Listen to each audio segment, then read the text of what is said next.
జై కాంగ్రెస్ గట్టిగా farm house కినిపియాలి. జై కాంగ్రెస్.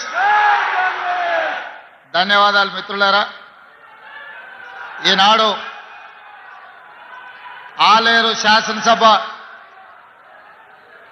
నియోజకవర్గ అభివృద్ధి కార్యక్రమాలకు శంకుస్థాపన చేయడానికి సభాధ్యక్షత వహించిన మీ అభిమాన నాయకుడు శాసనసభలో ప్రభుత్వ విప్ బీర్ల ఐలయ్య గారు ఈరోజు మీ అభిమాన నాయకుడి జన్మదినము. వారికి ప్రభుత్వ పక్షాన జన్మదిన శుభాకాంక్షలు తెలియజేస్తూ నిండు నూరేళ్లు ఆయురారోగ్యాలతో ఉండడమే కాదు, కనీసం 6 సార్లు మోత్పల్లి నరసింహులు గారి లాగా ఈ ఆలేరుకు ఎమ్మెల్యేగా రాష్ట్ర పేదలకు సేవలు అందియాలని వారిని మనస్ఫూర్తిగా అభినందిస్తున్నా. మిత్రులారా, ఈరోజు ఈ కార్యక్రమానికి నాతో పాటు ముఖ్య అతిథులుగా శాసన మండలి చైర్మన్ గుత్తా సుఖేందర్ రెడ్డి గారిని, జిల్లా ఇన్ఛార్జ్ మంత్రివర్యులు తుమ్మల నాగేశ్వరరావు గారిని, అదేవిధంగా ఈనాడు అభివృద్ధి కార్యక్రమంలో క్రియాశీలక పాత్ర పోషిస్తున్న మిత్రులు పెద్దలు ఉత్తమ్ కుమార్ రెడ్డి గారిని, అదేవిధంగా ఈ ప్రాంతంలో శాసనసభ్యుడిగా పార్లమెంట్ సభ్యుడిగా తెలంగాణ ఉద్యమకారుడిగా పనిచేసి రాష్ట్రాన్ని సాధించడంలో క్రియాశీలక పాత్ర పోషించిన మిత్రులు పెద్దలు కోమటిరెడ్డి వెంకటరెడ్డి గారు, అదేవిధంగా మా సోదరుడు మహబూబ్ నగర్ జిల్లా ఇన్ఛార్జి మంత్రివర్యులు దామోదర్ రాజ నరసింహ గారు, అదేవిధంగా రెవెన్యూ శాఖ మంత్రులు పొంగులేటి శ్రీనివాసరెడ్డి గారు,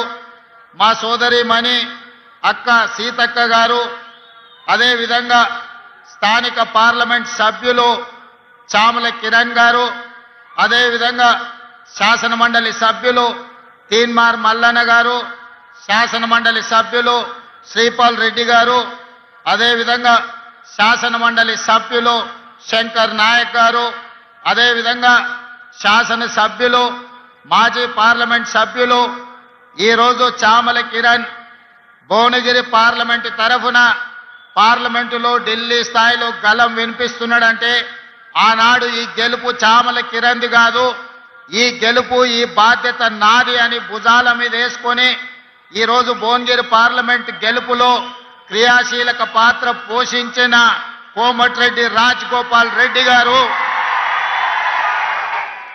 అదేవిధంగా కుంభం అనిల్ రెడ్డి గారు, మందుల శామ్యుల్ గారు, మిత్రులు వేముల వీరేశం గారు, అదేవిధంగా వేదిక మీద ఉన్న వివిధ కార్పొరేషన్ల చైర్మన్లు, కాంగ్రెస్ పార్టీకి పునాదులైన నాయకులు, ప్రభుత్వ ఉన్నతాధికారులు, జిల్లా కలెక్టర్ గారు ఈరోజు ఇంత పెద్ద ఎత్తున ఇక్కడికి విచ్చేసి ఈ అభివృద్ధి కార్యక్రమంలో పాల్గొని ఈనాడు ఆలేరు శాసనసభ నియోజకవర్గ అభివృద్ధిలో భాగస్వాములమై మేము బీర్ల ఐలయ్యకు అండగా నిలబడతామని వేలాది మంది కాంగ్రెస్ పార్టీ కార్యకర్తలే కాదు మా ఆడబిడ్డలు వేలాదిగా తరలి వచ్చి ఈనాడు జన్మదినం సందర్భంగా బీర్ల ఐలయ్యను అదేవిధంగా తెలంగాణ రాష్ట్ర ముఖ్యమంత్రిగా నన్ను ఆశీర్వదించడానికి విచ్చేసిన మా ఆడబిడ్డలకు ప్రత్యేకంగా మనస్ఫూర్తిగా నేను ధన్యవాదాలు కృతజ్ఞతలు తెలియజేస్తున్న మిత్రులారా మీకందరికీ తెలుసు యాదగిరిగుట్ట లక్ష్మీ నరసింహస్వామి శక్తి ఏందో వారి మహత్యం ఏందో. ఆనాడు యాదగిరిగుట్ట లక్ష్మీ నరసింహస్వామి ఆశీర్వాదంతో తెలంగాణ రాష్ట్రంలో ఎన్నికలకు మేము వెళ్ళి ఖచ్చితంగా ఈసారి తెలంగాణ రాష్ట్రంలో ప్రజాప్రభుత్వాన్ని ఏర్పాటు చేసి ప్రజలకు మేలు జరిగే విధంగా సంక్షేమ కార్యక్రమాలతో పాటు తెలంగాణ రాష్ట్రాన్ని అభివృద్ధి పదం వైపు నడిపిస్తామని చెప్పినాం.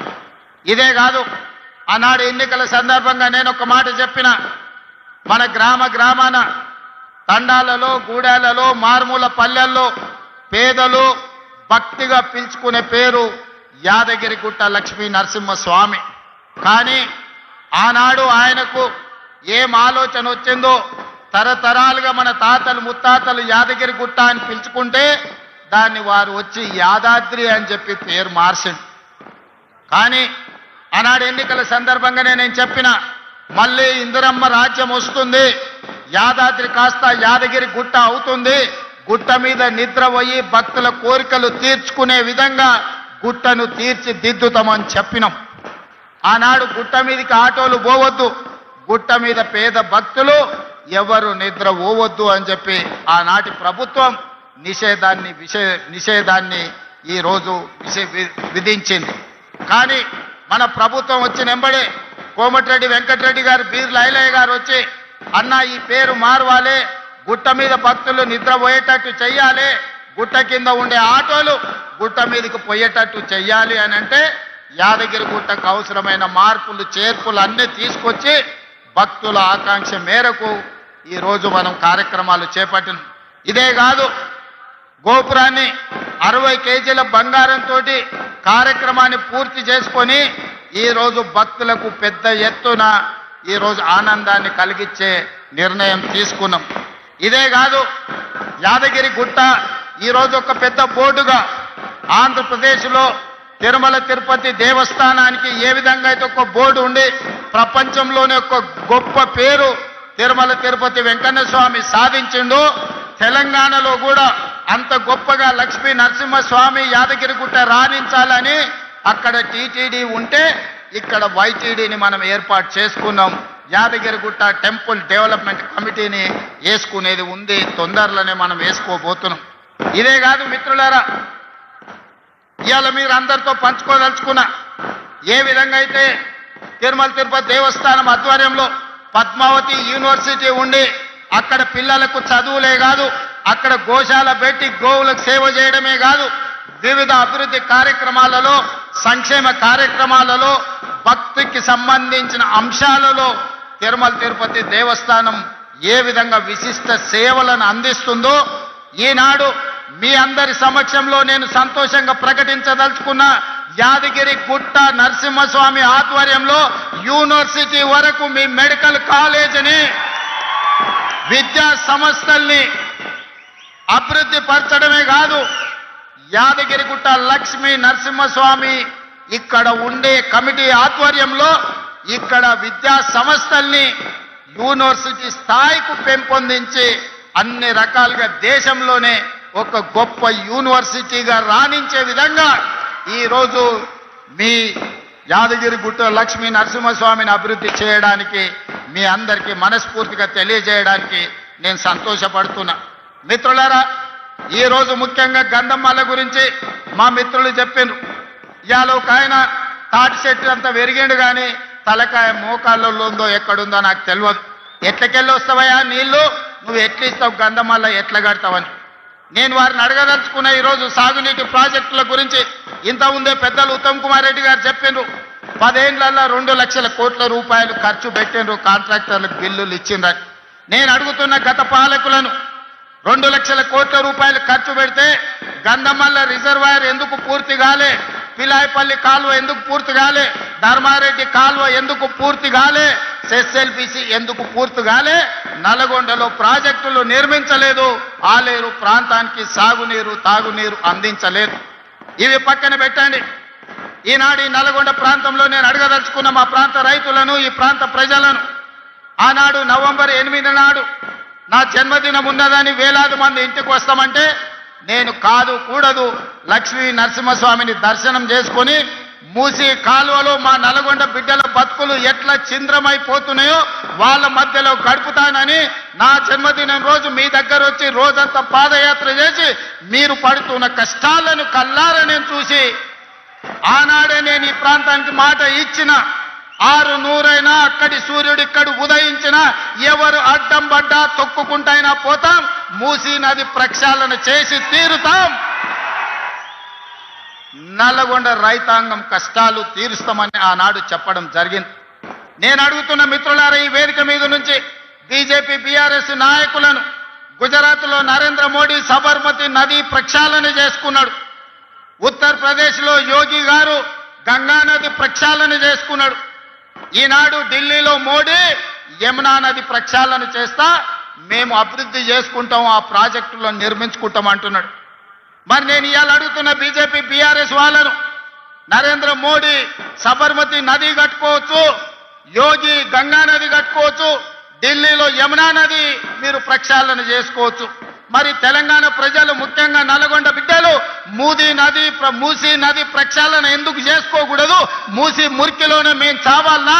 మా ఆడబిడ్డలు మా ఇతర ప్రాంతాల వాళ్ళు నల్గొండ ఆలేరు భువనగిరి ప్రాంతాలకు ఆడపిల్లలు ఇవ్వాలంటే వాళ్ళు తల్లులు కావాలంటే కష్టం ఉన్నది. ఆ ప్రాంతం విషపు నీళ్లు తాగితే బిడ్డలు పుట్టరు అనే ఒక పరిస్థితి, ఒక విషమ పరిస్థితి ఉంది. ఇవాళ మా ఆడబిడ్డలు కన్నీళ్లు పెట్టుకుంటుంటే ఈ బీఆర్ఎస్ బీజేపీ నాయకులకు కనిపిస్తలేదా? పుట్టబోయే బిడ్డలు కాలొంకరనో కన్నొంకరనో లేకపోతే బలహీనతలతోని బలహీనంగా పుడితే ఆ పాపం ఆ ఉసురు మీకు తలగదా అని చెప్పి బీజేపీ బీఆర్ఎస్ నాయకులను అడుగుతున్నానే. మిత్రులారా, నేనేం ఎర్రవల్లిలో మీ ఫామ్ హౌస్ గుంజుకుంటా అనలే, మోయినాబాద్ ఫామ్ హౌస్ను ఆక్రమించుకుంటా అనలే, జన్వాడలో మీ ఫామ్ హౌస్లో జెండా వాతుతాను నేను అనలే. ఏమన్నా మా నల్గొండ రైతుల కష్టాలను తీరవాలి, నల్గొండలో ఉండే లక్షలాది ప్రజలకు మేలు జరగాలి, నల్గొండలో వేలాది ఎకరాలకు నీళ్లను అందించాలి, మూసీ నది ప్రక్షాళన చేసుకుంటాం, గోదావరి జలాలతో మూసీ నదిని నింపుతామని మేము ప్రయత్నం చేస్తే మీరు అడ్డం పడి హైదరాబాద్లో మూసీ పక్కన ఉన్న పేదోళ్ళ ఇండ్లు కూలగొడుతుందని విష ప్రచారం చేశారు. నేను అడిగిన ఆనాడు వాళ్ళని అసెంబ్లీలో, మూసీ నది పక్కన ఉన్నోళ్ళు ఎవరు? మా పాలమూరు నుంచి వచ్చిన వాళ్ళు, మా దేవరకొండ నుంచి వచ్చిన వాళ్ళు, మా మిర్యాలగూడ ప్రాంతం నుంచి వచ్చిన వాళ్ళు, లేకపోతే మా మునుగోడు ప్రాంతం నుంచి వచ్చిన వాళ్ళే మూసీ నది పక్కన ఉన్నారు. వాళ్ళందరికీ అవసరమైతే 1000 ఎకరాలలో మంచి ఇండ్లు కట్టిద్దాము, ఇందిరమ్మ ఇండ్లు కట్టిద్దాం, తలా 120 గజాల ప్లాట్ ఇద్దాం, ఏం కావాలన్నా వాళ్ళని ఆదుకుందాం, మంచి పాఠశాల పెడతాం, మంచి కాలేజీ పెడతాం, వాళ్ళ పిల్లల్ని ఆదుకుందాం, వాళ్ళ జీవితాలలో వెలుగు నింపుదాం. అవసరమైతే 1000-2000 కోట్లు ఖర్చైనా ఆ మూసీ నది ఒడ్డున ఉన్న పేదలకు ఖర్చు పెడదామన్నాం. కానీ ఎవరు ముందుకు రాలే. మీరు ఇవ్వండి సలహాలని అడిగినాం, వాళ్ళకి మేలు ఎట్లా చేయాలనో చెప్పండి అన్నాం. కానీ వాళ్ళకి అది ఇష్టం లేదు. మూసీ కట్టొద్దు, నల్గొండ రైతులు బాగుపడొద్దు అనే ఒక విషపు ఆలోచనతో మూసీ నది ప్రక్షాళనని ఈరోజు అడ్డుకునే ప్రయత్నం చేస్తున్నారు. అందుకే మిత్రులారా, ఎవరేమైనా అనుకొని నల్గొండ జిల్లాలో ఉన్న 12 అసెంబ్లీలో 11 గెలిపించారు, 2 పార్లమెంట్లను గెలిపించారు. ఎవరు కూడా 50,000కు తక్కువ మెజారిటీ రాకుండా గెలిపించారు. 50,000 రూపాయలు జేబులో లేని మందుల శామ్యుల్ 50,000 ఓట్ల మెజారిటీతోనే ఈనాడు మీ ప్రాంతంలో ఎమ్మెల్యేగా గెలిపించిండంటే నల్గొండ ప్రజలు ఎంత చైతన్యవంతులో మీరు ఒక్కసారి ఆలోచన చేయండి. తెలంగాణ ప్రజలకు నేను చెప్పదలుచుకున్నా, నల్గొండ గడ్డ చైతన్యానికి మారుపేరు. ఈ ప్రాంతం సర్దార్ సర్వాయి పాపన్న గౌడు ఏలిన ప్రాంతం, ఈ ప్రాంతం దొడ్డి కొమరయ్య పోరాటం చేసిన ప్రాంతం, ఈ ప్రాంతం చాకలి ఐలమ్మ స్ఫూర్తి తీసుకున్న ప్రాంతం, ఈ ప్రాంతం రావి నారాయణ రెడ్డి, ఆరుట్ల కమలాదేవి, ఆరుట్ల రామచంద్రారెడ్డి, బిఎన్ రెడ్డిలు ధర్మ భిక్షములు ఈ గడ్డ మీద నుంచి కొట్లాడిన ప్రాంతం. ఈ ప్రాంతం కొండా లక్ష్మణ్ బాపూజీ ఆనాడు తొలి తెలంగాణ ఉద్యమంలో మంత్రి పదవిని కాగితం ఇసిరేసి తెలంగాణ రాష్ట్రం వచ్చే వరకు పదవి తీసుకోనని త్యాగాలకు మారుపేరైన కొండా లక్ష్మణ్ బాపూజీ ప్రాతినిధ్యం వహించిన భువనగిరి ప్రాంతం ఈ నల్గొండ ప్రాంతం. మళ్ళీ తెలంగాణ ఉద్యమంలో తెలంగాణ కోసం రాజీనామా చేసి మళ్ళీ తెలంగాణ రాష్ట్రంలోనే మంత్రి పదవి చేపట్టిన కోమటిరెడ్డి వెంకటరెడ్డి ప్రాతినిధ్యం వహిస్తున్న ప్రాంతం. ఇవాళ నాడు భూమి కోసం, భుక్తి కోసం, విముక్తి కోసం సాయుధ రైతాంగ పోరాటంలో తుపాకులెత్తిన గడ్డనే కాదు, ఈ ప్రాంతంలో భూదాన ఉద్యమంలో 100,000 ఎకరాలను పేదలకు పంచిపెట్టిన ఈ రోజు భూదాన్ రామచంద్రారెడ్డి కూడా ఈ గడ్డ మీద నుంచే వేలాది ఎకరాల భూములను పేదలకు పంచిపెట్టడానికి త్యాగం చేసిన వెదిరే రామచంద్రారెడ్డిది కూడా ఈ ప్రాంతమే అని చెప్పడానికి నేను గర్వపడుతున్నా. మిత్రులారా, ఇవాళ ఈ సమాజంలో ఉన్న మా ఆడబిడ్డలు కావచ్చు, మా సోదరులు కావచ్చు, ఇవాళ వాళ్ళకి చైతన్యం లేదా? వాళ్ళకి ఏం కావాలనో ఏం సాధించుకోవాలో వాళ్ళకి తెలియదా? ఎవడో ఎక్కడి నుంచో వచ్చి ఇక్కడ రెచ్చగొడితే ఇక్కడ ఉండే రైతులను, ఇక్కడ ఉండే పేదలను తప్పు దారి పట్టించి ఈ ప్రభుత్వం మీద బురద జల్లే ప్రయత్నం చేస్తే తిప్పికొట్టే శక్తి నల్గొండ జిల్లా రైతాంగానికి లేదా అని నేను అడుగుతున్నా.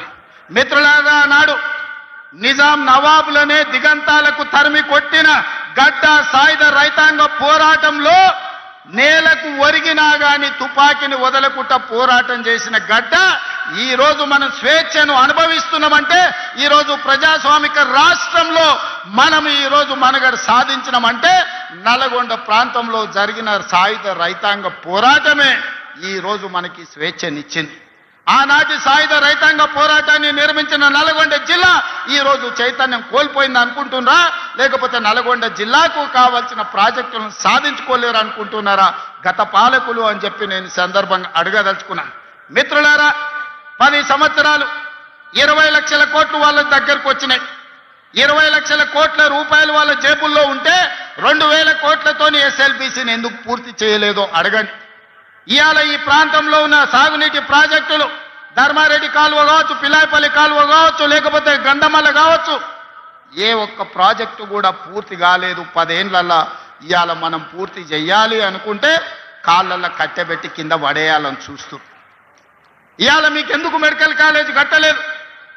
ఇవాళ యాదగిరి గుట్ట మీద కాంట్రాక్టులు ఇచ్చి ఎవరికి మెక్కినరో ఇవాళ మీకు అందరికీ తెలుసు. నేను ఆరోపణలు చేయదలుచుకోలేదు, దేవుడిని వివాదాలకు రాజకీయాలకు లాగదలుచుకోలేదు. కానీ అది ఊరికే పోయిందా?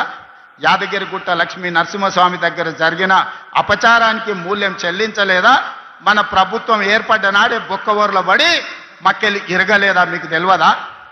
చేసిన పాపాలు ఎక్కడికి పోవు, మన ఎంబడే వస్తూనే ఉంటాయి నీడలాక. ఇవాళ పాపాలు చేసింది కాబట్టి మీ పరిస్థితి గట్లయింది. నేను అంటలేని మాట ఆ పార్టీ నాయకురాలే అన్నారు. ఏమన్నారు మిత్రులారా? మా పార్టీలో దయ్యాలు చేరనే. సొంతింటి బిడ్డ టీఆర్ఎస్లు ఉన్నోళ్ళు దయ్యాలని చెప్తుంటే సమాధానం చెప్పలేక దయ్యాల నాయకుడు ఫామ్ హౌస్ లో నిద్రపోతుండు. నేను అడుగుతున్నది బీఆర్ఎస్ కాదు, డిఆర్ఎస్. డిఆర్ఎస్ అంటే దయ్యాల రాజ్య సమితి. అది ఇయాల అది భారత రాష్ట్ర సమితి కాదు, అది దయ్యాల రాజ్య సమితి. అందుకే ఇవాళ ఈ వేదిక మీద నుంచి తెలంగాణ ప్రజలకు నేను మాట ఇస్తున్నా, అవి దయ్యాలు కాదు, కొరివి దయ్యాలను వాళ్ళని పొలిమేర్లు దాటే వరకు తరిమి కొట్టే బాధ్యత 4 కోట్ల తెలంగాణ ప్రజల తరఫున మీ సోదరుడిగా నేను ఆ బాధ్యత తీసుకుంటా. ఖచ్చితంగా ఈ కొరివి దయ్యాలను పొలిమేర్లు దాటే వరకు తరిమి కొట్టాలి. దాంట్లో మీ సహకారం ఉండాలి. నల్గొండ బిడ్డలు ముందు బాగానే నిలబడాలి అని చెప్పి నేను మా మిత్రులకు విజ్ఞప్తి చేస్తున్నా. ఇవాళ మిత్రులారా, నిన్న ప్రభుత్వ ఉద్యోగుల గురించి చర్చించినాం. ప్రభుత్వ ఉద్యోగుల సమస్యల్ని పరిష్కరించాలనే ప్రయత్నం చేసినాం. వాళ్ళ డిఏల సంగతి, వాళ్ళ సమస్యల సంగతి మా బట్టి విక్రమార్క గారు, మా నాయకులు శ్రీధర్ బాబు గారు అందరు చర్చించి ఒక కొలిక్కు పట్టుకొచ్చినాం. ఇవాళ మాట్లాడుతున్నాడు వాళ్ళ సమస్యలు మీరు పరిష్కరించలేదని. వాళ్ళందరేమో హర్షం వ్యక్తం చేసింది. ఈ ప్రభుత్వ ఉద్యోగులను కుటుంబ సభ్యులుగా భావించి మా సమస్యలను పరిష్కారానికి ముందుకు వచ్చిండ్రు. మనస్ఫూర్తిగా ధన్యవాదాలు తెలియజేస్తున్నామని. సరే, ఆరోపణలు ప్రత్యారోపణలు పక్కన పెట్టండి. నేను ఇవాళ ఈ వేదిక మీద నుంచి 5 లక్షల తెలంగాణ ప్రభుత్వ ఉద్యోగులను అడుగుతున్నా. వాళ్ళ సతీమణులను నేను అడుగుతున్నా మీ సోదరుడిగా. అక్క, అవ్వ, అమ్మ, 10 ఏళ్లలో చంద్రశేఖరరావు ముఖ్యమంత్రిగా ఉన్నప్పుడు ఏనాడైనా 1వ తారీఖు నాడు మీ ఆయన జీతాలు ఖాతాలో పడ్డాయా? నెల జీతం 1వ తారీఖు నాడు వస్తే వచ్చే ఎన్నికల్లో నాకు ఓటు వేయకండి. నేను తెలంగాణ రాష్ట్ర ప్రభుత్వానికి ముఖ్యమంత్రిగా బాధ్యత చేపట్టినాక ఈ 5 లక్షల ప్రభుత్వ ఉద్యోగస్తులకు 1వ తారీఖు నాడే మొత్తం జీతం మీ ఖాతాలో వేస్తే మీరు అండగా నిలబడండి. ప్రజా ప్రభుత్వాన్ని ఆశీర్వదించండి. నెల ప్రభుత్వ ఉద్యోగులకు జీతాలు ఇవ్వలేనోడు, దివాలా తీసిన దద్దమ్మలాక ఇన్స్టాల్మెంట్ల జీతాలు చెల్లించినోడు ఇవాళ వచ్చి నన్ను ప్రశ్నిస్తాడా? నువ్వా నన్ను అడిగేది? 10 ఏళ్ళు రాష్ట్రాన్ని దోసుకొని, రాష్ట్రాన్ని తగలబెట్టి, రావణ కాష్టంగా మార్చి 8 లక్షల కోట్ల రూపాయల అప్పు చేసి రాష్ట్రాన్ని దివాలా తీపించి విద్యార్థులను, రైతులను, ఉద్యమకారులను పొట్టన పెట్టుకొని బంగారు తెలంగాణ ముసుగులో బొందలగడ్డ తెలంగాణ చేసిన దిక్కుమాలిన ప్రతి యదవ ఈ రోజు మనల్ని వచ్చి విమర్శిస్తాడా? కార్యకర్తలారా ఆలోచన చేయండి. 18 నెలల్లో ఎన్నడైనా మనం నిద్రపోయినామా? 18 నెలలలో ఎన్నడైనా కార్యకర్త నుంచి నాయకుల వరకు ఎవరినైనా కలవకుండా ఉన్నామా? ఇవాళ ఎవరిని కలవకుంటా చూసిన వాళ్ళు కలవకుంటోళ్ళు, మనం కాదు. ఎన్నిసార్లు బయటకు వచ్చిండు, ఎన్నిసార్లు ప్రజల్ని కలిసిండు ఆయన అడగను. మా అక్కల్ని అడుగుతున్నా, అక్క ఏనాడైనా ముఖ్యమంత్రిని చూసిర్రా? ఇంతకుముందే వాసాల మర్రిలా ఆయన వచ్చినాడు, ఎవరికి ఆకుల ఆగవ్వకు అల్లనేరేడు పండించిండంట. ఆ అల్లనేరేడు పండి తిన్నందుకు ఆమె పోయి దావకాండ పడ్డ. మా అక్క కూడా ఇక్కడికి వచ్చే ఉంటుంది నాకు తెలిసి. ఇవాళ వాసాల మరిలో ఇళ్ళని కూలగొట్టి శ్మశానం చేసి కూర్చున్నాడు. దాని ఆదర్శ గ్రామంగా తీర్చిదిద్దుతా అన్నాడు. మరి ఆ వాసాల మరి పరిస్థితి ఏముందో నాకైతే తెలియదు. కానీ మా చామలకీరను మా బీర్ల ఐలేను పోయి చూసిరమ్మంటున్నా. వాళ్ళకి ఆయన అన్యాయం చేసిపోతే న్యాయం చేసే బాధ్యత మన మీద ఉన్నది. వాళ్ళ ఉన్న ఇల్లు వీకి పందిరేసి, పందిరి కూడా కాదు, ఇల్లు వీకి మొత్తం ఎక్కడిదక్కడ చేసిపోయింది. వెనకటికి అందుకే పెద్దోళ్ళు చెప్పారు, పనిమంతుడు పందిరేస్తానంట కుక్కతోక తలిగి కూలిపోయిందంట. ఇవాళ వాసాల మరిలా ఈయన ఇట్ల గీసి అట్ల గీసి ఫామ్ హౌస్కి ఇట్లకెళ్ళ రోడ్ వేసుకోనికి అన్ని నక్కచిత్తుల వ్యవహారాలతోటి ఈరోజు ఎర్రవల్లి ఫామ్ హౌస్కి ఇక్కడి నుంచి రోడ్ వేసుకోనికే వాసాల మర్రిని మొత్తం కుప్ప కూల్చిపోయి శ్మశానం లాగా చేసిండు. మరి నాకైతే బాధ్యత ఉంది కదా.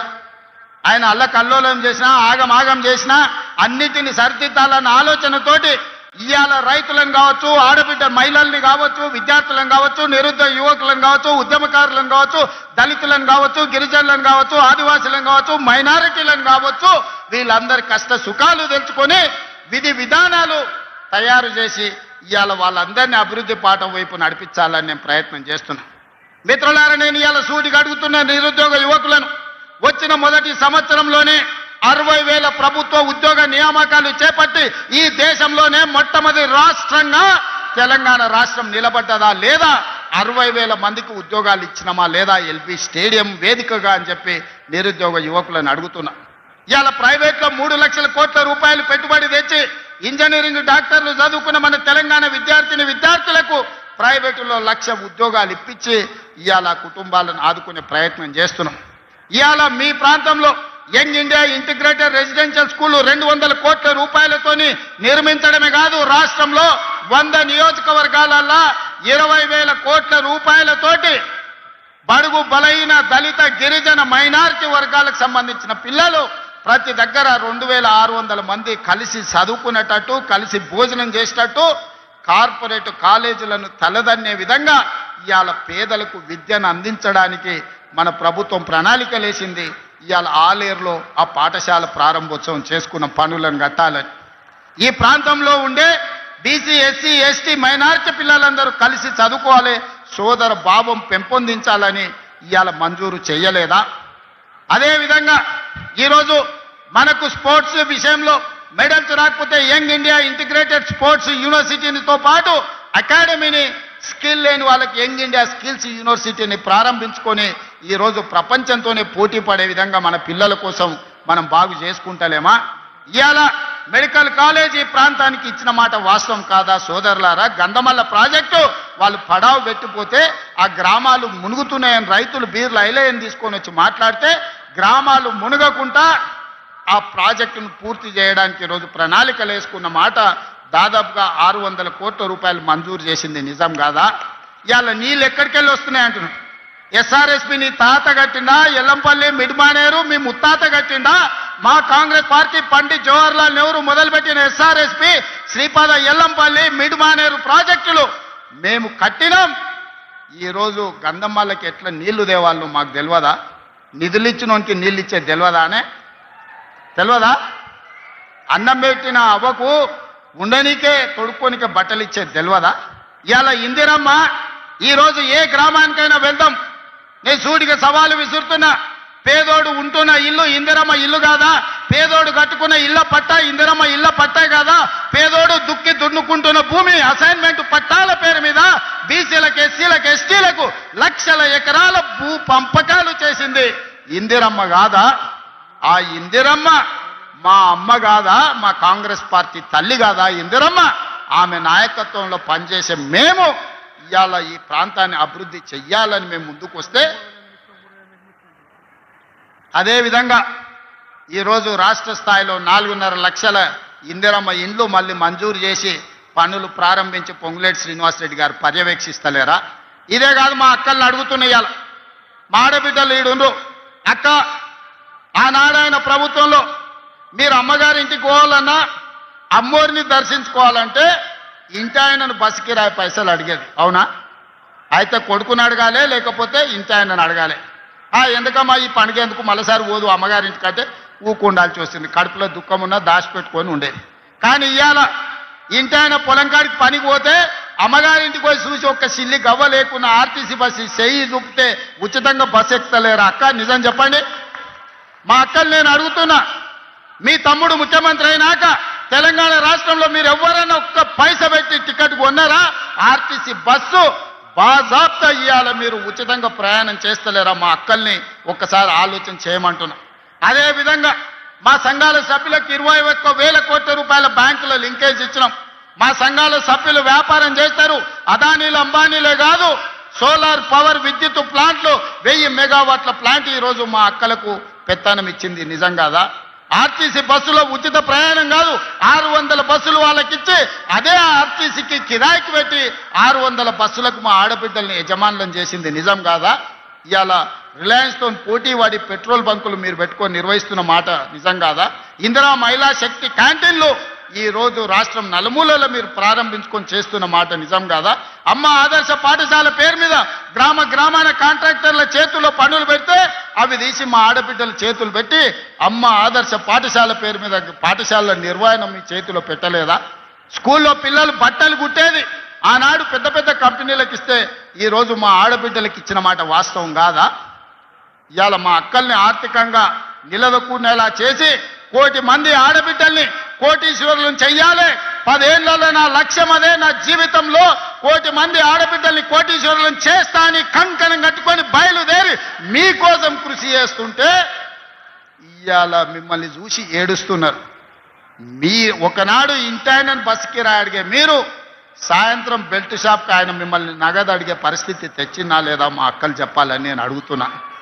ఇవాళ పెత్తన మా ఆడబిడ్డల చేతి ఉంటే పిల్లల చదువులు ఉంటాయి, ఇల్లు బాగుపడుతుందని ఇవాళ మా అక్కల చేతుల్లో పెత్తనం పెట్టిన మాట నిజం కాదా? ఆనాడు అప్పుల్లో ఉండి 1,00,000 రుణమాఫీ చేస్తాని 10 ఏళ్ళు ముంచి రైతులను ఆగమాగం చేసి వేలాది మంది చచ్చిపోతే సంవత్సరం తిరిగే లోపు లక్ష్మీ నరసింహస్వామిగా 25,55,964 మంది రైతులకు 20,617 కోట్ల రూపాయల రైతు రుణమాఫీ చేసి 2 లక్షల రూపాయల వరకు రైతులకు అప్పు విముక్తి కలిగించింది మన ప్రభుత్వం కాదా అని నేను అడుగుతున్నా. ఇవాళ రైతులకు ఉచిత కరెంటుతో పాటు ఆనాడు ఒరేసుకుంటే ఉరేసుకున్నట్టే ఆయన నాయకుడు అంటే వరి వేసుకోండి చివరి గింజ వరకు కొంటాం, అదే కాదు సన్న వడ్లు పండిస్తే 500 రూపాయల బోనస్ ఇస్తామని చెప్పి ప్రత్యేకంగా పర్యవేక్షించడానికి ఉత్తమ్ కుమార్ రెడ్డి గారి నాయకత్వంలో నిరంతరం వడ్లు అమ్మిన 48 గంటల్లో మీ ఖాతాల పైసలు వేస్తలేమా? ఇవాళ రైతులను ఆదుకొని ప్రాజెక్టులు పూర్తి చెయ్యాలి అని మేము పనిచేస్తుంటే కడుపు మండి విషం జమ్ముతున్నారు ఈరోజు రైతుల మీద. అందుకే మిత్రులారా, మీరందరూ ఆలోచన చేయండి.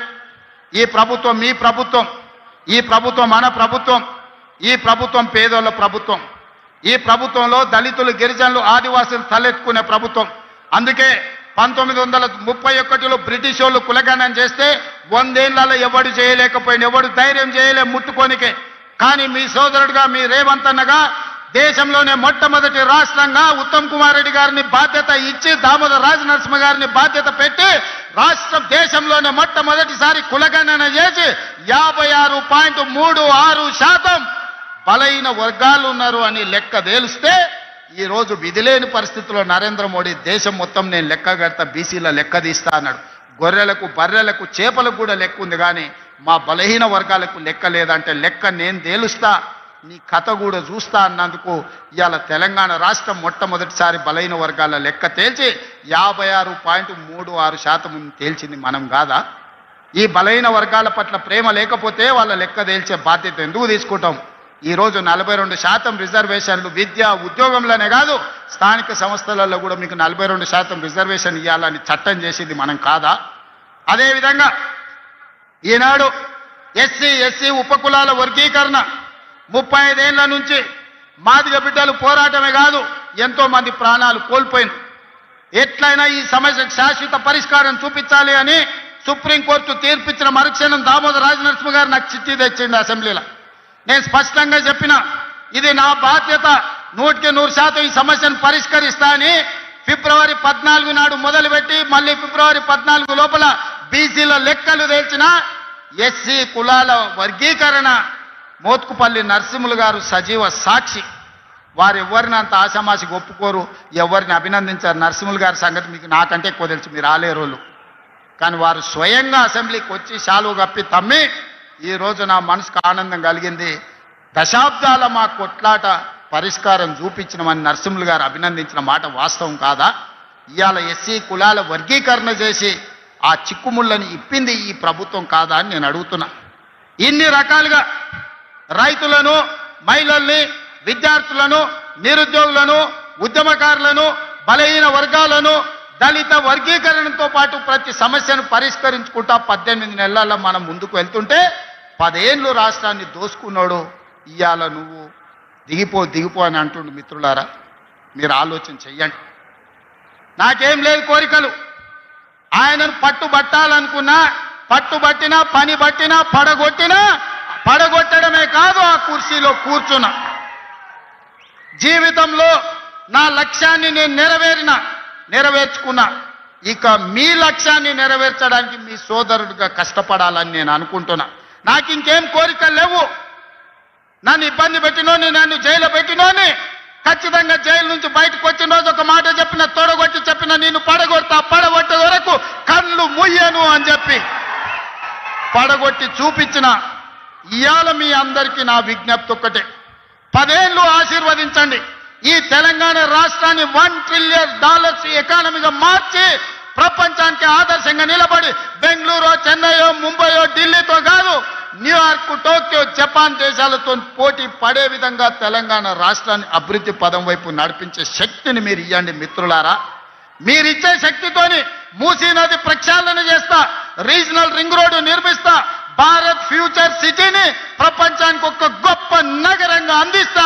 ఈ రోజు బలహీన వర్గాల పిల్లలు డాక్టర్లు, లాయర్లు, ఇంజనీర్లుగా, ఐఏఎస్లు, ఐపీఎస్లుగా రాణించి ఈ దేశ పునర్నిర్మాణంలోనే మీరు భాగస్వాములుగా ఉండాలి, మీకు బాధ్యత ఉండాలి అనే విధంగా తీర్చిదిద్దే విధంగా నేను ప్రయత్నం చేస్తాం మిత్రులారా. అందుకే ఇవాళ మిమ్మల్ని అందరిని అడగదలుచుకున్నాం. లక్ష్మీ నరసింహస్వామి కాళ్ళ దగ్గర ఈరోజు మనందరం కూర్చున్నాం. ఆ స్వామి సాక్షిగా అభివృద్ధి చేసే శక్తిని ఇవ్వండి. ఈ తెలంగాణ రాష్ట్రాన్ని, ఆగమైన తెలంగాణను మనం పునర్నిర్మించుకుందాం. ఇవాళ ఒక్క నోటీస్ ఇస్తేనే ఆయన ఆగమాగం అవుతున్నాడు. నెలల కొద్ది జైళ్ళల్లో గడిపిన మేమేమనుకోవాలి? నువ్వు దేవుడువా? నువ్వు మనిషివే కదా. ఆనాడు ప్రధానమంత్రిగా పనిచేసిన పివి నరసింహారావు ఒక సెషన్స్ మేజిస్ట్రేట్ ముందర పోయి చేతులు కట్టుకొని నిలబడ్డాడు కోర్టు నోటీస్ ఇస్తే. మీకెందుకయ్యా అంత బలుపు? మీరు చేసిన తప్పులకి ఇవాళ కమిషన్ నోటీస్ ఇచ్చింది. జవాబు చెప్పాల్సింది పోయి ఎదురుదాడి మా మీద చేస్తున్నారు. నువ్వు మా మీద దాడి చేసుడు కాదు, ఇది కాళేశ్వరం కమిషనా, కాంగ్రెస్ కమిషనా అడుగుడు కాదు. నీ పార్టీలో ఉన్న దయ్యాల గురించి నీ బిడ్డనే చెప్పింది కదా. ఆ దయ్యాలు, కొరివి దయ్యాలు ఎవడో తెలంగాణ ప్రజల్ని ఎట్లా పట్టి పీడిస్తుండ్రో ఇవాళ నీ బిడ్డ అడిగిన ప్రశ్నకు సమాధానం చెప్పమని బీఆర్ఎస్ నాయకులను అడుగుతున్నా. ఇప్పటి నుంచి అది దయ్యాల రాజ్య సమితే తప్ప అది భారత రాష్ట్ర సమితి కాదు, అది దయ్యాల పార్టీ అని మన కార్యకర్తలు ఊరూరాలు చెప్పాలి. ఎవడు కనిపించినా ఒకటే చెప్పారు, అరే దయ్యాలు వచ్చినాయి రా భయ అని. ఇంకా వాళ్ళని పేరు పెట్టి పిలువకారు ఎక్కడ కూడా. కనిపిస్తే చాలు దయ్యాలు వస్తున్నాయని ప్రజలకు చెప్పండి. ఎందుకంటే దయ్యాలతో ఉన్న ప్రమాదం తెలంగాణ ప్రజలకు తెలవాల్సిన అవసరం ఉన్నది. అందుకే మిత్రులారా, మళ్ళొక్కసారి చెప్తున్నా, మళ్ళీసారి గెలవడానికి, ఆలేరు అభివృద్ధి చేయడానికి మీ సోదరుడికి ఏం మీకు కావాలనో, పరిష్కారం కావాలనో, ఏం అండగా నిలబడాలో మీరు చెప్పండి. అన్ని పనులు చేసి పెట్టే బాధ్యత నాది. ఎందుకంటే ఆలేరులో ప్రజలు మంచోళ్ళు, కొంచెం నాయకులు అక్కడిక్కడ ఉన్నా మీ అభివృద్ధి చేసే బాధ్యత నాది. అమాయకుడైన బీర్ల ఐలయ్య ఈరోజు మీకు నాయకుడు ఉన్నాడు. ఆయన అడగలే పదవి, విప్పు పదవి నేను ఇచ్చిన పిలిచి. ఎందుకంటే బలహీన వర్గాల నుంచి నా వెనకాల కూర్చుంటే ఒక బీర్ల ఐలయ్య ఉండాలి, ఒక ఆది శ్రీనివాస్ ఉండాలి, ఒక అట్లూరి లక్ష్మణ్ ఉండాలి, ఒక రామచంద్ర నాయక్ ఉండాలి. బలహీన వర్గాలు నా వెనకాల కూర్చుంటే సభకు నిండుదనం వస్తుందని వాళ్ళందరినీ విప్పులుగా వేసి ఈరోజు మీ ప్రాతినిధ్యాన్ని పెంచే ప్రయత్నం చేస్తున్నాం. రాహుల్ గాంధీ గారి లక్ష్యం నెరవేర్చడమే నా బాధ్యత అని తెలియజేస్తూ, ఇంతసేపైనా ఓపిక ఉన్న మా సోదరులందరికీ నిండు మనసుతో ఆశీర్వదించడానికి ఇక్కడికి విచ్చేసిన ఆలేరు ప్రజలందరికీ కూడా మనస్ఫూర్తిగా అభినందనలు తెలియజేస్తున్నా. మీరందరూ అండగా నిలబడతారా? తెలంగాణ రాష్ట్రాన్ని పునర్నిర్మించుకుందామా? మీరందరు సిద్ధమేనా? మీరందరూ అండగా ఉంటారు కదా?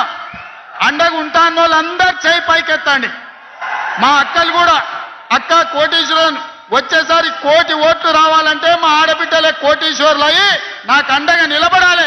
మీరందరూ ఆశీర్వదించడానికి చేయి పైకెత్తండి అని చెప్పి మా అక్కలందరికీ విజ్ఞప్తి చేస్తున్నా. జై కాంగ్రెస్, జై జై కాంగ్రెస్. ధన్యవాదాలు మిత్రులారా.